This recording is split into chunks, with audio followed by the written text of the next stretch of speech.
The Blood Wars. In the Forgotten Realms, popularly known as the Dungeons & Dragons universe, the Blood War was an ancient conflict fought between fiends, the evil beings that inhabited the lower planes, the dark regions of existence where evil held sway. The war's two main sides were the demons, creatures of pure chaos from a plane called the Abyss, and the devils, who represented lawful evil hailing from the realm known as the Nine Hells.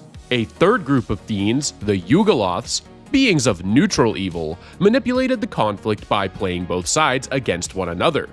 The war had been raging since the Age Before Ages, a dark era so early in history that the prime material plane, the world where mortals live, had not yet fully formed. The scale of the conflict was staggering, stretching across entire planes of reality and involving a nearly infinite number of fiends. Most of the Blood Wars fighting took place in Avernus, the first layer of the Nine Hells. Demonic forces would sail along the River Styx, a waterway connecting the evil planes, to invade Avernus. The fighting did not always stay contained there, however. Destructive skirmishes could break out anywhere in the multiverse where demons and devils were able to appear. The true origins of the Blood War remain uncertain, and different traditions offer competing explanations. Many believe it began as a lingering remnant of the ancient cosmic struggle between law and chaos. The Yugoloths claimed the war was their own experiment into the nature of evil itself. In the Blood War, the Devils of the Nine Hells saw themselves as the multiverse's necessary defense against total destruction, believing that all of existence depended on their ability to contain the Abyss. At the same time, they exploited the conflict for their own gain, harvesting souls, storing them in objects called soul coins, and using them to fuel infernal war machines. Demon lords treated the war as a useful distraction that let them pursue their own schemes and rivalries, while lesser demons and fiends embraced the endless violence as a cure for immortal boredom. Meanwhile, the Yugoloths profited immensely as mercenaries who shifted between sides, gaining wealth, power, and influence from the constant demand for their services. As the war dragged on for millennia, both sides recruited mortals directly from the material plane, the world of the living, and created new fiendish bloodlines, including Cambions, Alufiends, and Tieflings, beings born of unions between fiends and mortals. The demons held overwhelming numbers and raw individual power, but their chaotic nature and constant infighting kept them from ever fully defeating the devils. The devils, though far fewer, relied on discipline, strict hierarchy, and ruthless strategy to hold the line. The war permanently scarred the planes where it was fought. Once beautiful places like Avernus were reduced to ruined wastelands of fire, stone, and desolation, while battlefields in the Abyss became littered with shattered outposts and monstrous growths such as viper trees. Despite all of this devastation, many scholars argued that the war was actually the best possible outcome, for as long as the two sides remained consumed with destroying each other, neither could fully conquer the lower planes and turn its united strength against everything else in existence, despite an endless and ongoing death toll that ranges across several eons. Buster Machine 3. In the Gunbuster universe, Buster Machine 3, also called the Black Hole Bomb, was humanity's ultimate weapon against the space monsters, a race of extraterrestrials ranging from giant insectoid creatures to living alien motherships. Built to destroy the space monster's command brain, it worked by compressing the planet Jupiter to roughly 1/30,000th of its size, and triggering a chain reaction that created a black hole. When activated, Buster Machine 3 failed to detonate because 2% of its generators had been damaged in a prior battle. To manually trigger the reaction, pilots Noriko Takaya and Kazumi Amano entered the bomb in their mech, Gunbuster, and tore out one of its degeneracy engines to ignite it, an act that left them stranded alone in space for 12,000 years. The resulting explosion obliterated everything within a 10,000 light-year radius, and the bomb's remains collapsed into a new supermassive black hole designated Tannhauser 1. The blast wiped out nearly the entire space monster species, but also destroyed a massive portion of the Earth fleet defending it. No official death toll is given, but the scale of the weapon puts the number somewhere between several billion and potentially trillions of lives. The End Times. In the setting of Warhammer fantasy, the End Times was the long-prophesied apocalypse that finally arrived to destroy the known world over the years 2519 to 2528 by the Imperial calendar. Its arrival was announced by the appearance of the twin-tailed comet, a celestial sign regarded as an omen of destruction.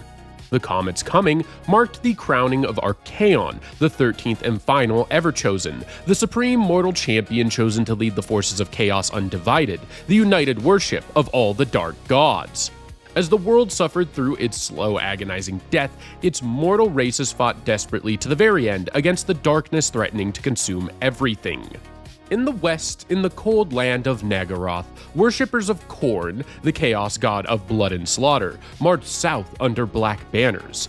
The Dark Elves who lived there rallied their armies and held the line against the frenzied invaders at their gates, but despite all their pride and splendor, they were doomed to fail because their king, Malekith, abandoned them to pursue his rightful inheritance as Phoenix King, ruler of the island nation of Ulthuan and its High Elves.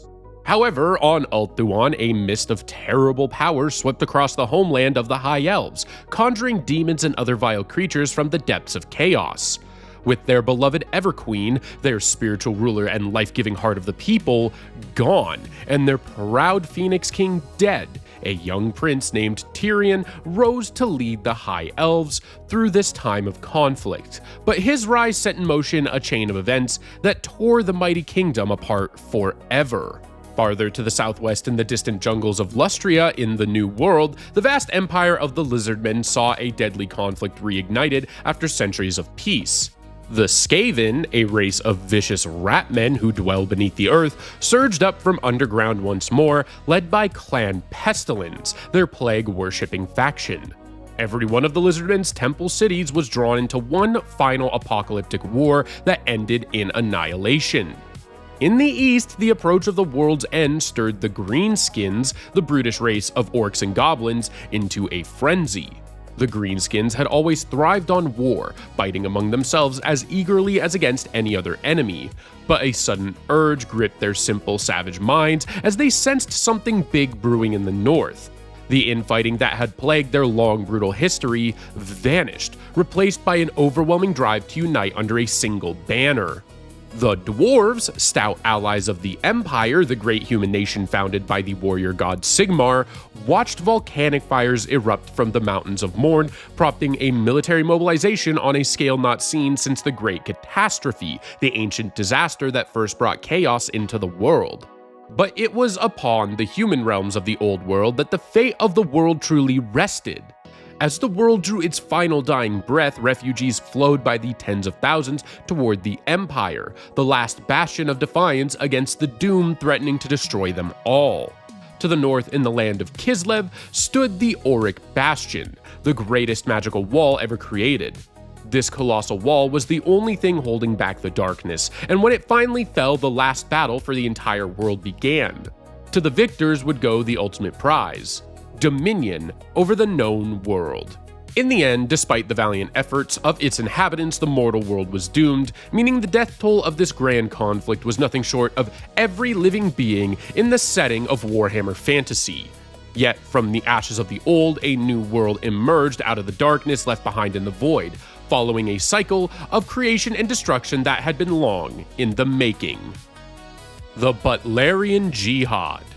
In the universe of Dune, the Butlerian Jihad, also called the Great Revolt, was a nearly century-long crusade against computers, thinking machines, and conscious robots. It began as a response to the creeping dominance of technology over human life. As mankind spread across the universe, machines eventually advanced to the point of making decisions on behalf of people. This handed enormous power to the engineers and creators of those machines, who rose to form a technocratic ruling class effectively controlling the lives of ordinary people. Humanity eventually rose up against the machines and their creators in a zealous holy war, fighting to reclaim the human soul from the cold logic of machine gods. After 2 generations of violence, even the old religions of the time came to be viewed with suspicion, seen as tools of fear and control, which led to the technological uprising. Religious leaders, tentatively at first, began meeting across factional lines to share beliefs, and out of those exchanges came a new central commandment that would define the era: No machine may ever be made in the likeness of the human mind. The Jihad ended with the complete destruction of every intelligent machine humanity had ever built, and the consequences of this reshaped civilization permanently. Technology across all human worlds was rolled back dramatically, and new empires rose from the wreckage with a profoundly different relationship to science and progress. The prohibition against thinking technology was entire, as even basic computers and calculators were banned, and the penalty for building or owning such technology was swift execution. The Jihad also sparked a renewed and deepened belief in the spiritual sanctity of human life. The casualties of the conflict were never concisely calculated, but estimates place the death toll somewhere within the tens of billions. The Wildfire virus. In the universe of the Walking Dead television series, the wildfire virus is a viral disease that brings its host back from death as a living means of spreading the infection, and drives it to attack anything alive so the disease can pass on. The virus first spreads through the air, turning people into asymptomatic carriers. Once an infected person dies, wildfire reactivates the hindbrain and reanimates the corpse as a zombie, an aggressive carrier of the disease. These zombies try to devour any living thing they encounter, and through their bites, scratches, and other contact, they pass along an active form of the virus. This active form triggers a separate second infection where the body's immune response spirals out of control into a flood of inflammatory signals that overwhelms the body, leading to organ failure and death within 48 hours. There is no known cure for wildfire's ability to bring the dead back, and the only sure way to stop reanimation is to destroy the brain after death. The wildfire virus is thought to have begun as a man-made laboratory infection in France, likely meant to serve as a viral vector, a method for delivering genetic material into cells, before it mutated into its deadly form. After the CDC identified its first known case on April 16th of 2010, reports stayed limited until August, when reanimations and attacks grew widespread enough for the CDC and WHO to declare a pandemic on August 25th. Because nearly every ordinary death now ended in reanimation unless the brain was destroyed, the global death rate exploded as zombies killed people directly or infected them, while governments, media outlets, and civilians responded too slowly or brushed the crisis off as overblown. On August 27th of 2010, Monument Day marked worldwide societal collapse as panic buying, riots, mass evacuations, overwhelmed hospitals, failed emergency services, grounded flights, power outages, and crumbling infrastructure threw the planet into chaos. Militaries tried to restore order, but operations like the United States' Operation Cobalt turned brutal and unstable, with soldiers ordered to execute civilians outside safe zones, leading to desertion, infighting, a second American Civil War, and eventually the napalming of major cities, all of which ended the modern era of civilization. All told, the wildfire virus directly and indirectly killed billions of people, wiping out an estimated 95 to 99% of the global population. The Simian Flu. In the Planet of the Apes universe, the Simian flu began as ALZ-112, an experimental retrovirus developed by geneticist Dr. Will Rodman at DCeased Laboratories to cure Alzheimer's disease. Testing on chimpanzees showed dramatic results, notably in a chimp called Bright Eyes, who displayed the enhanced intelligence Rodman had hoped for. But when Bright Eyes was killed by security guards after becoming protective of her newborn infant Caesar, funding for the project was cut. Rodman secretly kept samples of ALZ-112 and administered them to his father Charles, who suffered from Alzheimer's. Charles improved at first, but his body eventually built up antibodies against the virus and his Alzheimer's relapsed. Meanwhile, Caesar, who had inherited his mother's heightened intelligence, was taken in and raised by Rodman. Determined to create a strain that could overcome the antibody problem, Rodman disclosed his unauthorized experiments to Genesis director Stephen Jacobs, who approved the development of a stronger version named ALZ-113. The second strain would ultimately prove to be lethal to humans. During the first ALZ-113 trial, a bonobo test subject named Koba broke free of his restraints, ruptured a viral container, and knocked the breathing mask off of handler Robert Franklin, exposing him to the virus, and ALZ-113 would end up killing Franklin. Before dying, Franklin sneezed on an airline pilot, setting off a chain of infections that would grow into a global pandemic known as the Simian flu. In Apes, ALZ-113 enabled the brain to replicate and repair its own cells, producing heightened intelligence. In humans, the immune system was too weak to survive it. The symptoms in humans would resemble Ebola, leading to a hemorrhagic fever, beginning with persistent nosebleeds before progressing to bleeding from the eyes, ears, and mouth, and ending in death. Humans who survived the pandemic did so because of a natural genetic immunity. After the initial pandemic, the Simian flu mutated into a new strain. Rather than killing its host, the mutated virus attacked the brain's speech center, stripping the infected of language and reducing them to primal instincts.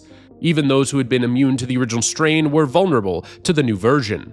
The original pandemic killed approximately 99% of the human population, a death toll running into the billions, and the mutation ensured that what remained of humanity faced a devastating fate of de-evolution. The destruction of Taris.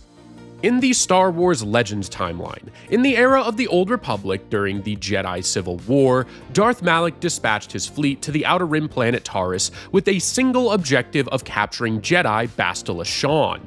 Shan possessed a rare ability called Battle Meditation, a force power that could simultaneously strengthen the resolve of allied troops and sap the will of enemies, and her use of it had been invaluable to the Republic War up to that point. Malak's forces ambushed her ship, the Endar Spire, above Taris, and Sith troops under Darth Malak's apprentice Darth Bandon boarded it to seize her alive. However, Shan escaped along with Republic Commander Cartho Nassi and Revan, a former Sith Lord whose memories had been wiped, before the ship was destroyed. Malak responded by placing Taris under martial law to hunt them down. The search was complicated when Shan's escape pod crashed in Taris' Undercity, where she was captured by a criminal swoop gang called the Black Vulkars before Malak's forces could reach her.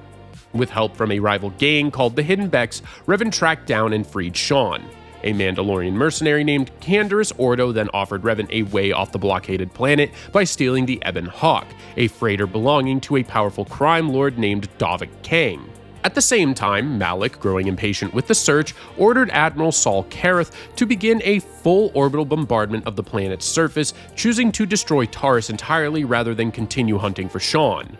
Revan and Ordo reached the Ebon Hawk but were confronted by Kang and a bounty hunter named Calo Nord as the bombardment began. In the ensuing firefight, Kang was killed and Nord was left incapacitated. Revan's group boarded the Ebon Hawk and launched into orbit, fought through a wave of Sith fighters, and escaped into hyperspace. Behind them, the bombardment continued until Taris was nearly stripped of all life, killing billions. Taris was largely rebuilt by 3 ABY and had returned to prominence as a major city world by 40 ABY, but the wounds left by Malak's bombardment never truly disappeared. The War of the Beast. In the universe of Warhammer 40,000, the War of the Beast was an enormous invasion launched by the Orcs, a brutal warlike alien species that threatened Terra, the homeworld of humanity and the capital of the human Imperium, in the middle of the 32nd millennium. The invasion ended a prosperous era of Imperial history known as the Time of Rebirth, and it was commanded by a mysterious Orc war boss known only as the Beast.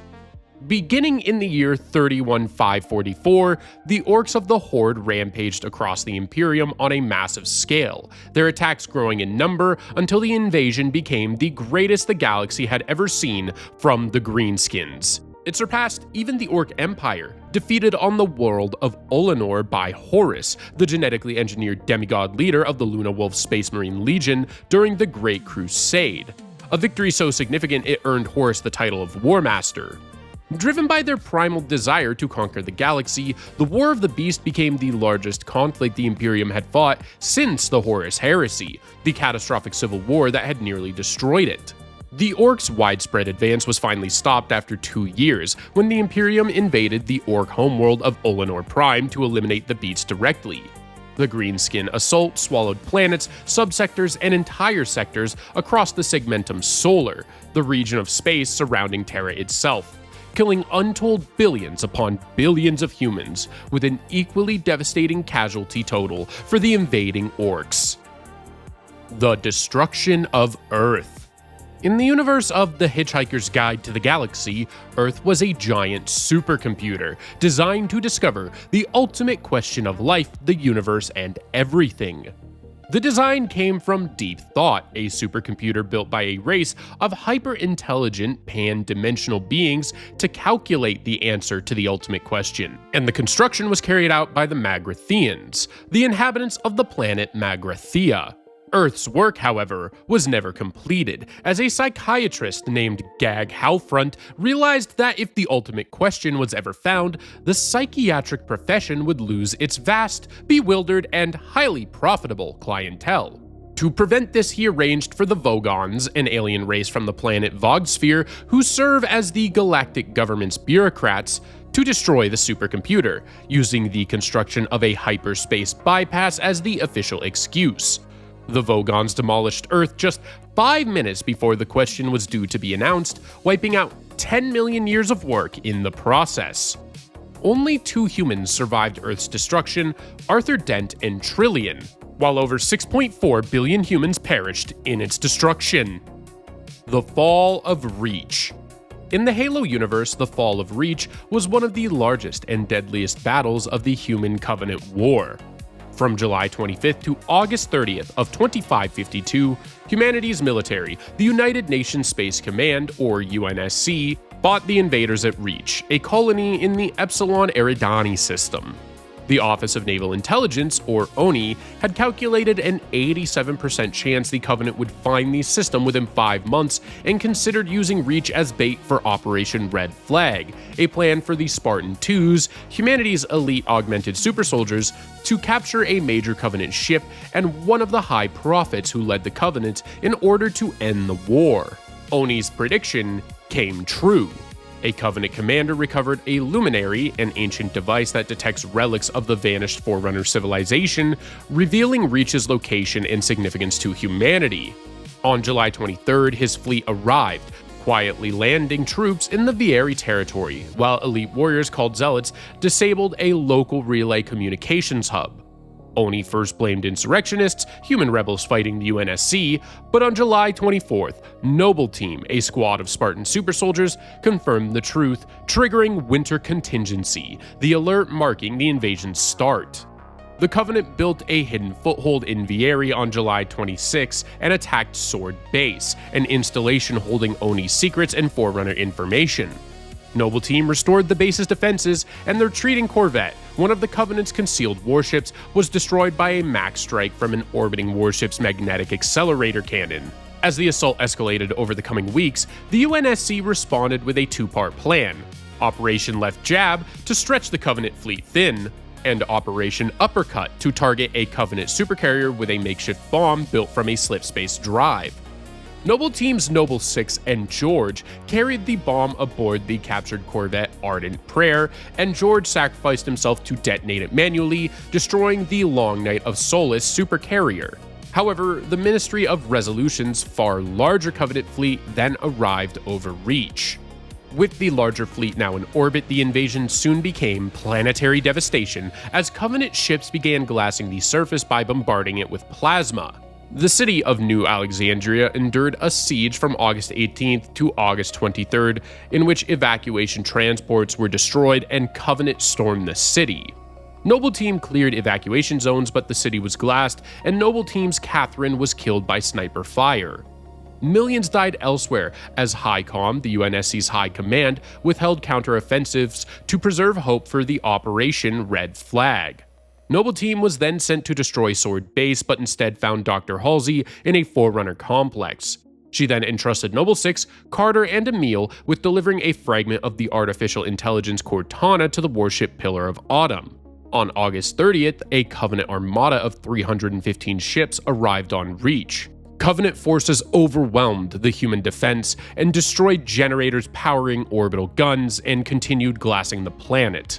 Meanwhile, Spartans John 117, James 005, and Linda 058 destroyed navigation data aboard the UNSC Circumference, preventing a breach of the Cole Protocol, the rule that no data revealing Earth's location may fall into Covenant hands.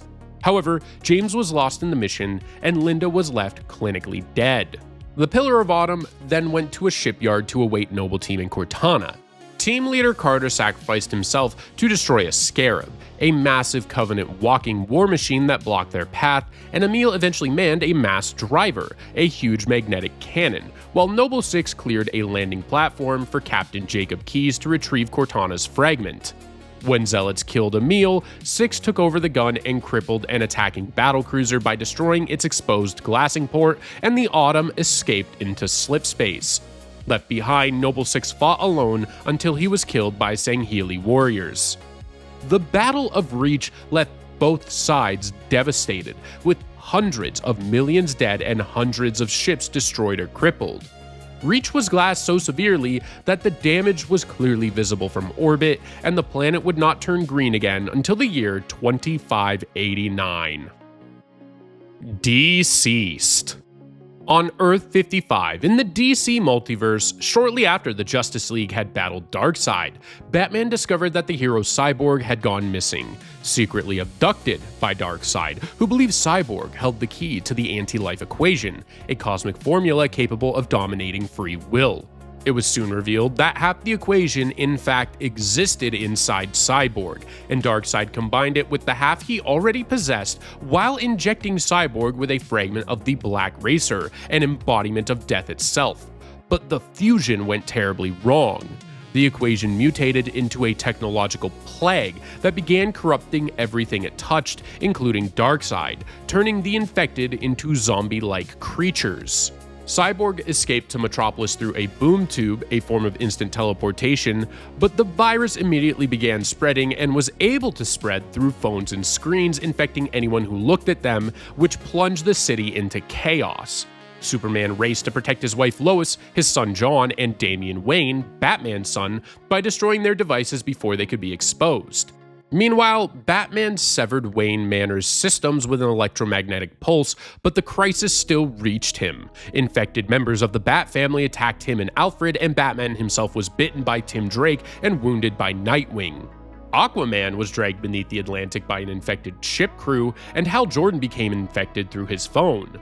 Black Canary was forced to kill him with her canary cry, and Hal's ring then chose her as the new Green Lantern responsible for Earth's sector of space, a responsibility Superman insisted she accept since the world needed her.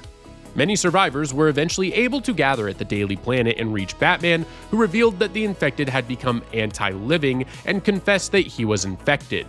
He was wearing the cold-generating suit of the villain Mr. Freeze to slow the virus, while Alfred stood by with a shotgun. Batman explained that saving the world would mean destroying both advanced technology and the infected themselves, but before he could deliver a final message to his son Damian, he fully turned, forcing Alfred to end the transmission and kill Bruce Wayne.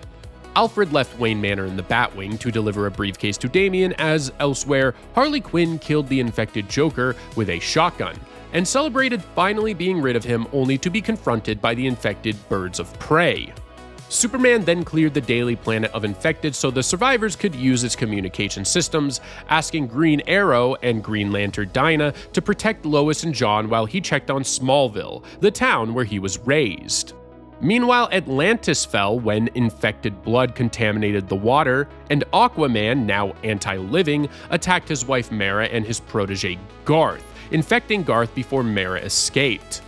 On his way to Smallville, Superman saved people where he could, including the hero Black Lightning and his family, before reaching the Kent family farm. There he found his mother Martha alive, but his father Jonathan had been infected and trapped in the barn, forcing Superman to take Martha and flee. Superman returned with Martha and grieved Jonathan's fate before Lois began broadcasting from the Daily Planets, calling on anyone with powers, hero or villain, to gather there for humanity's survival. The message even reached Themyscira, where Mara had found refuge and Wonder Woman prepared to join the fight. Superman and Lantern Dinah located Flash and Kid Flash hiding in Keystone City under Batman's orders, since an infected speedster could doom the world. In Gotham, Harley Quinn was saved from the infected Birds of Prey by Poison Ivy, who killed them with her plant powers. Back in Metropolis, Alfred arrived in the Batwing and then gave Damian Bruce's final gift, a bat suit. Moments later, Hawkgirl crashed down with a warning that Captain Atom had been turned and was about to explode, prompting Superman and Wonder Woman to fly to Washington, grab him, and carry him into the sky just before he detonated. Superman and Wonder Woman survived Captain Atom's massive explosion, but believed Metropolis and their loved ones had been destroyed, but Dinah had been able to protect part of the Daily Planet with her Green Lantern ring. Then, Lex Luthor and his sister Lena, having both survived the zombie infestation, found and made peace with Superman, helping the heroes spend the next few days destroying internet servers worldwide, while Themyscira was expanded into a refuge for survivors. Damian, now the new Batman, traveled with Green Arrow and Dinah to Gotham, where Poison Ivy had turned the city into a plant-covered sanctuary, and after some convincing from Harley, Ivy agreed to shelter survivors there. In the Arctic, Superman transformed the Fortress of Solitude into a new Hall of Heroes and Command Center, where Cyborg and the others began building arcs to evacuate humanity from the planet. The heroes' fragile progress was shattered when an infected Martian manhunter infiltrated the fortress, killing and infecting several people, including Lex and Flash, before the nuclear-powered hero Firestorm destroyed him. Flash escaped and spread the infection across the globe, forcing Superman to chase him down, but when he collided with Barry, pieces of the infected speedster merged into his body and infected him. In his final moments, Superman said goodbye to Lois, Martha, and John and flew into the atmosphere hoping to stop himself, but the virus overtook him before he could die. The infected Superman unleashed devastation on Earth, forcing the remaining heroes to activate Batman's contingency plan and forge a Sword of Athena laced with kryptonite for Wonder Woman to wield against him. Damian, Green Arrow, Dinah, and the other survivors loaded the arcs in Gotham and Themyscira, but Poison Ivy and Harley Quinn chose to remain behind. Aquaman, his Atlantean subjects, and the sea monster Kraken then attacked the Amazons mid-evacuation.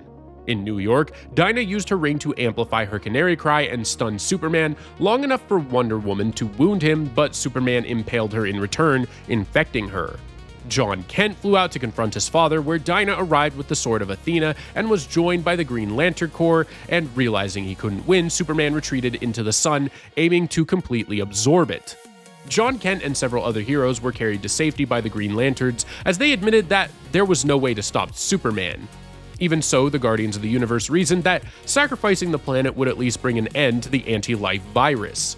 Back on Earth, Cyborg discovered that the cure to the virus existed within him, but before he could reach the arcs, the infected Wonder Woman beheaded him and sent his body into a chasm, seemingly destroying humanity's last hope. With Earth lost, the surviving refugees escaped aboard the arcs and arrived at a new world, which they named Earth 2. The Genosha Massacre. In the Marvel Universe, Genosha, officially the Republic of Genosha, is a small island covering around 1,200 square miles, located northeast of Madagascar. At one point, Magneto officially took control of Genosha with the support of the United Nations, transforming it into what he claimed was a mutant haven. At its height, Genosha was home to nearly the entire mutant population of Earth. Meanwhile, in Ecuador, the United States was funding a facility developing wild sentinels, evolving self-sustaining versions of the giant mutant hunting robots known as Sentinels. This facility was eventually uncovered by Cassandra Nova, the twin sister of Charles Xavier. While the two had shared a womb, Xavier recognized her evil presence and killed her, resulting in her stillbirth, but the entity that became Cassandra was telepathically entangled with Xavier, which granted her psionic powers of her own, including the ability to exit the womb and create a body for herself. As Xavier's ideological dark shadow, she sought revenge on him and was bent on destruction and genocide. Cassandra Nova used Donald Trask, nephew of Bolivar Trask, to gain control of the Wild Sentinels and unleash them on Genosha, where the mutant population was slaughtered in the worst act of genocide in mutant history. Of the world's 17.5 million mutants, 16.5 lost their lives in the massacre, reducing Earth's mutant population by over 94%. The Act of Ultimate Heresy. In the universe of Trench Crusade, when the armies of the Church captured the Holy City during the First Crusade, the Knights Templar discovered secret vaults beneath the most holy of temples, and within them an ancient demonic artifact. Seeking the unholy wisdom of which the artifact spoke, the Templars began trafficking with devils and committing all manner of unspeakable rites. This betrayal became known as the First Heresy. The church's armies retreated, and Jerusalem became a depraved pit where hell and the mortal plane now bled into one another. For 8 centuries since, the church waged a crusade against hell and to take back the holy city. The landscape was utterly devastated, crisscrossed with thousands of miles of mud, trenches, and craters. The crusade in the modern era is fought by armies wielding terrifying weaponry, and both sides conjure supernatural beings of such immense power that they are nigh unstoppable. The war that followed the act of ultimate heresy would kill hundreds of millions, if not billions, over the coming centuries. The Quiet Rapture. In the Iron Lung universe, the Quiet Rapture was a mysterious cosmic event in which every known star and planet in the universe with sentient life, flora, fauna, a habitable atmosphere, or natural resources, including Earth and Mars, suddenly vanished. It occurred in 2349 AD, leaving behind only uninhabitable moons, asteroids, and humanity's space stations and starships. No known visual contact was made with any planet at the time of the event, and the death toll was effectively the entire population of the universe, barring a few pockets of survivors. After the disaster, natural resources obviously began to dwindle, prompting the survivors of humanity to search the leftover moons for what they could. This led to the formation of a faction called the Consolidation of Iron, or COI, and the scarcity of resources sparked conflict between the COI and Eden, the largest remaining man-made space station, culminating in a 9-day battle on Filament Station in 2354 AD. Many theories have been proposed to explain the disaster, including religious interpretations of the event as a literal rapture, some unknown quantum anomaly, or something more cosmic and sinister. There are still no concrete answers. The invasion of Super Earth. In the Helldivers universe, during the Second Galactic War, the Illuminate, an alien force long thought eradicated after the events of the First Galactic War, re-emerged through an anomaly known as the Meridian Black Hole. They were a massive fleet known as the Great Host, and Super Earth High Command judged that the outer worlds of New Haven, Pylon 5, and Widow's Harbor could not stop the assault, only delay it long enough for Super Earth's megacities to prepare. Those worlds fell, Mars was devastated, and the Illuminate soon reached Super Earth itself, beginning the event known as the invasion of Super Earth. The objective for the Helldivers, humanity's elite soldiers, was to hold Super Earth's 7 megacities, including the federal capital, Prosperity City. If all 7 fell, Super Earth would be lost. The first phase opened with an assault on Eagleopolis, followed by attacks on the cities of Remembrance and Equality on Sea. Eagleopolis became the first megacity to fall, but by the end of the initial phase, the defenders had reduced the Illuminate's fleet strength to 60%. Remembrance soon fell as well, and High Command resorted to extreme defensive measures, including converting rainforests into tactical airstrips to provide planet-wide support from Eagle aircraft. York Supreme and Port Mercy then came under attack, and both eventually fell. With supplies strained, the Illuminate concentrated their forces on Prosperity City and Equality on Sea. During the siege of Prosperity City, the president of Super Earth was killed in action while defending the presidential security bunker, and the Illuminate, by then reduced to roughly 10% of their original fleet strength, launched a last desperate assault on Prosperity City. But the combined defense of Prosperity and Equality on Sea finally broke the invasion, and the surviving Illuminate forces retreated from Super Earth battle space.